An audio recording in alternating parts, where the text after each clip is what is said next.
तो अभी हम आते हैं इलेक्ट्रोमैग्नेटिक। देखो, अभी तक हमने जितना भी पढ़ लिया, those are about the wave nature of light के बारे में हम पढ़ रहे थे, मैक्सवेल थ्योरी, उसके बारे में हम सब पढ़ रहे थे। अच्छा देखो, तो मैक्सवेल का थ्योरी हमने पढ़ लिया। जब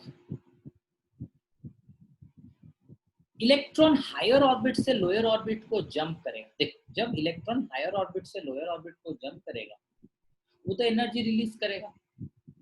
और हम लोगों ने पढ़ लिया अभी तक मैक्सवेल थ्योरी ऑफ, और मैक्सवेल ने कौन सा थ्योरी दिया था लाइट के बारे में? Wave nature of light. ठीक है, मैक्सवेल ने वेव नेचर ऑफ लाइट दिया था। Next we will go for जो पार्टिकल नेचर ऑफ लाइट के बारे में मैंने बताया था, आपको याद होगा, मैक्स प्लैंक ने बताया था पार्टिकल नेचर ऑफ लाइट। अच्छा, तो मैक्स प्लैंक ने बताया था particle nature of light, Maxwell ने बताया क्या? Wave nature of light. तो अभी तक हमने क्या पढ़ लिया? अभी तक हमने वेव नेचर ऑफ लाइट भी पढ़ लिया और थोड़ा सा पार्टिकल नेचर ऑफ लाइट के बारे में भी हमने पढ़ लिया। तो बाकी लाइट एनर्जी जब भी ट्रैवल करता है, ठीक है, जब भी लाइट एनर्जी ट्रैवल करता है, डेफिनेटली कुछ वेवलेंथ होता है, कुछ फ्रीक्वेंसी होता है, और बाकी जो फोटॉन्स होते हैं, लाइट का जो क्वांटा होता है, जो photons, those are the energy packets of light. Those are the energy packets of light. Light का एनर्जी पैकेट्स होते हैं।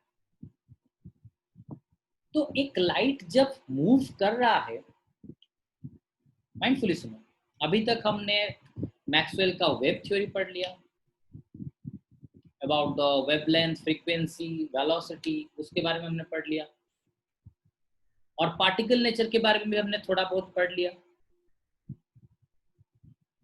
Now we will go for the combination of both the theory, मतलब particle nature और wave nature. जैसा कि हमने पढ़ लिया कि लाइट का पार्टिकल नेचर भी है, कुछ क्लास पहले हम पढ़ रहे थे, और लास्ट क्लास से हम पढ़ रहे थे लाइट का वेव नेचर भी है।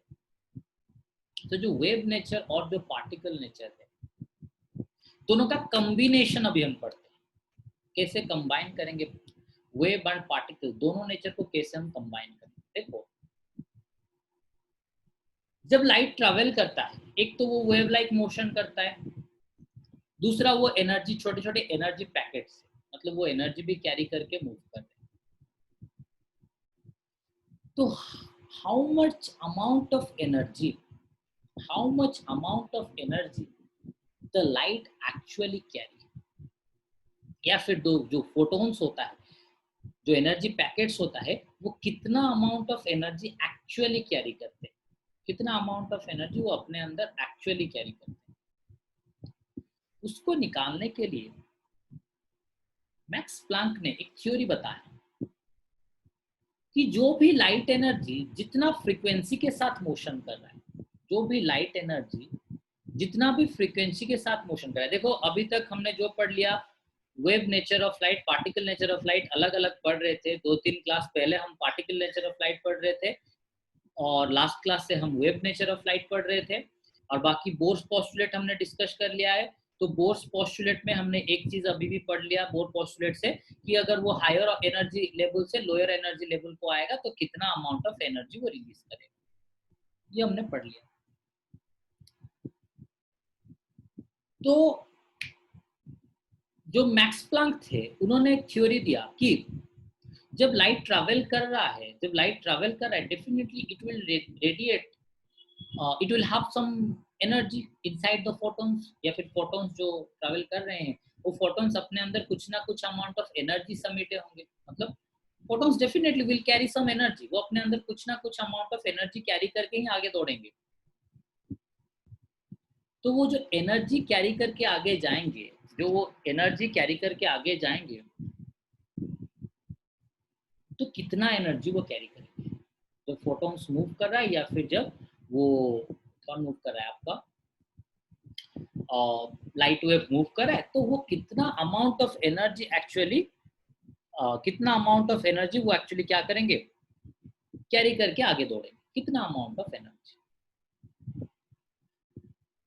तो उसको जानने के लिए मैक्स प्लैंक ने एक फंडामेंटल बताया कि भैया लाइट जो मैंने बताया कि अभी अभी हम पढ़ रहे हैं बोथ द पार्टिकल नेचर और वेव नेचर कंबाइन करके पढ़ेंगे। अलग अलग कंसेप्ट मैंने अभी तक हमने डिस्कस कर लिया, लेकिन अभी हम उसको कंबाइन करके पढ़ेंगे कि जब लाइट एनर्जी आगे मूव कर रहा है तो डेफिनेटली वो कुछ ना कुछ अमाउंट ऑफ एनर्जी कैरी करेगा। कितना कैरी करेगा ना, मैक्स प्लैंक ने बताया कि energy of the light is directly proportional to its frequency. मतलब जो लाइट एनर्जी जितना फ्रीक्वेंसी के साथ आगे बढ़ रहा है, जो लाइट एनर्जी जितना फ्रीक्वेंसी के साथ आगे बढ़ रहा है, it will carry that amount of energy. जितना अमाउंट ऑफ जितना ज्यादा फ्रीक्वेंसी उतना ज्यादा एनर्जी, उतना ज्यादा फ्रीक्वेंसी उतना ज्यादा एनर्जी। आप लोगों को पता होगा कि प्रोपोर्शनल जहां पर होता है वहां पर हम अगर इक्वल साइन प्रोवाइड करेंगे, जहां पर प्रोपोर्शनल होता है वहां पर अगर हम इक्वल साइन प्रोवाइड करेंगे तो क्या लिखेंगे हम, E is equal to h nu. Here I can say h is the proportionality constant.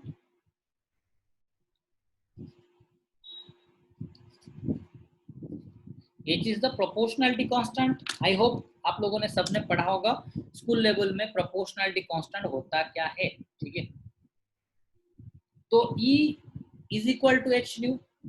Here the proportionality constant is also known as Planck's constant. As this constant is given by the Max Planck, so this one is considered as Planck's constant.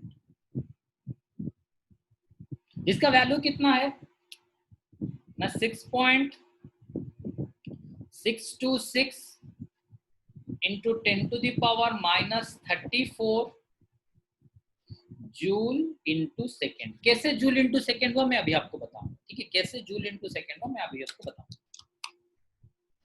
First आप याद रखो h होता है Planck's constant 6.626 into 10 to the power minus 34 joule into constant.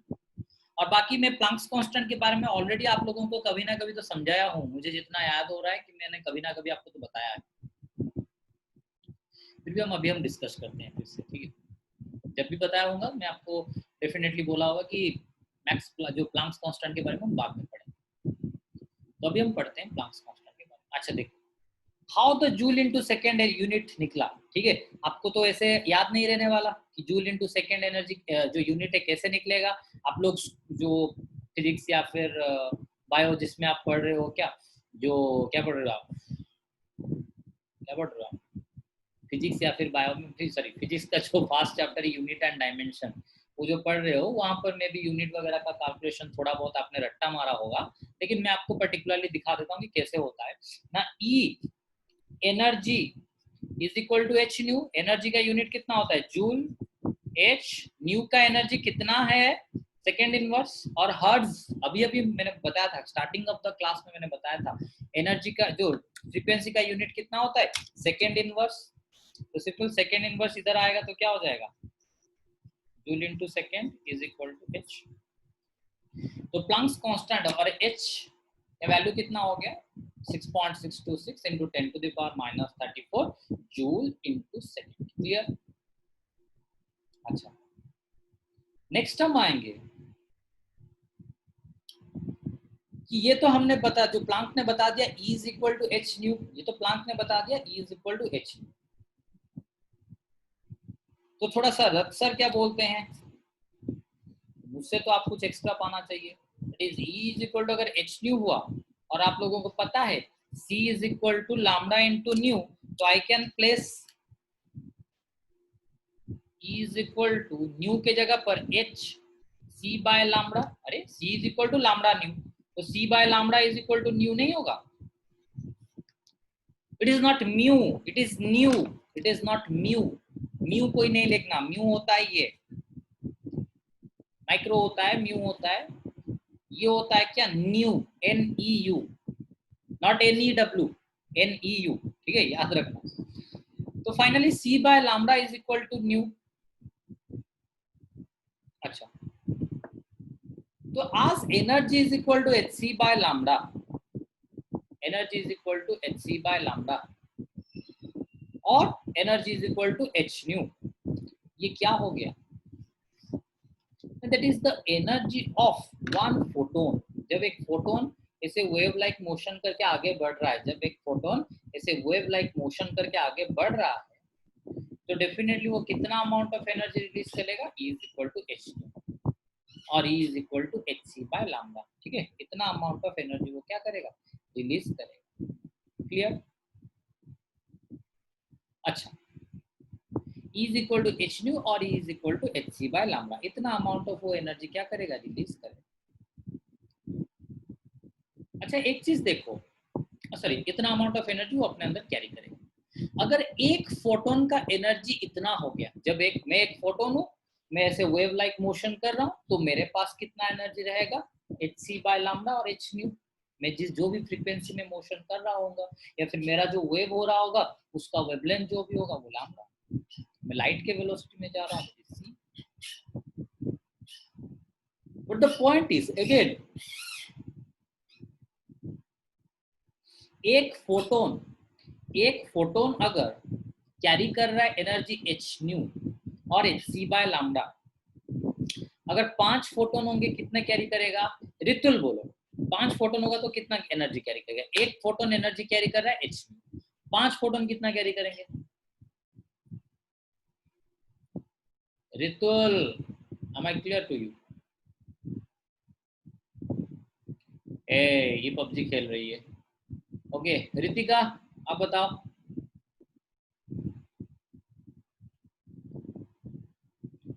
अबे क्या सब PUBG खेल रहे हो? सर क्वेश्चन और एक बार बोलिए। अगर एक फोटोन का एनर्जी हो गया एच न्यू, तो 5 फोटोन का एनर्जी कितना होगा? 5 into h new. 5 into H new. आप क्लास में हो तो? Yes sir. अच्छा ठीक है। बाकी देखो, हाँ, अगर n नंबर ऑफ फोटोन हो गए तो सर आंसर ठीक है तो?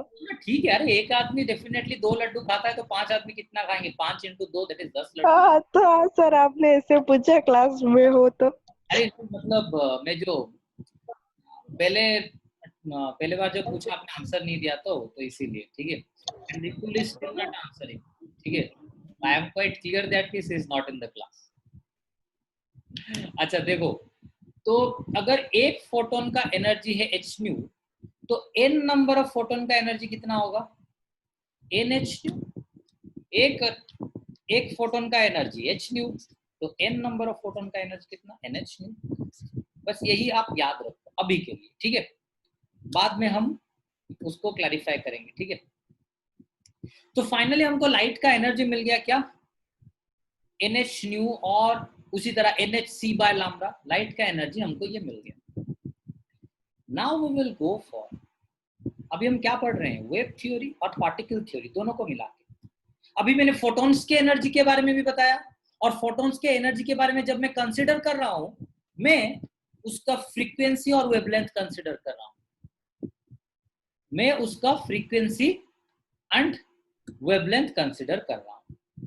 देखो, मतलब उसका photon that is the particle nature is considered. मैं यहां पर उसका पार्टिकल नेचर को कंसिडर कर रहा हूं। दूसरा, उसका एनर्जी कैलकुलेशन के लिए उसका जो वेव नेचर है, that is the wavelength, that is the frequency, वो सब मैं कंसिडर कर रहा हूं। तो दोनों का दोनों मैंने मिला दिया है। तो देखो यहां पर कि मैंने पार्टिकल नेचर और वेव नेचर को तो मिला दिया, but as we can see here, जब पार्टिकल नेचर और वेव नेचर को हमने मिला दिया, अभी मैंने आपको क्या बताया था? जो एनर्जी जब वो हायर ऑर्बिट से लोअर ऑर्बिट को आता है, कितना अमाउंट ऑफ एनर्जी रिलीज होता है?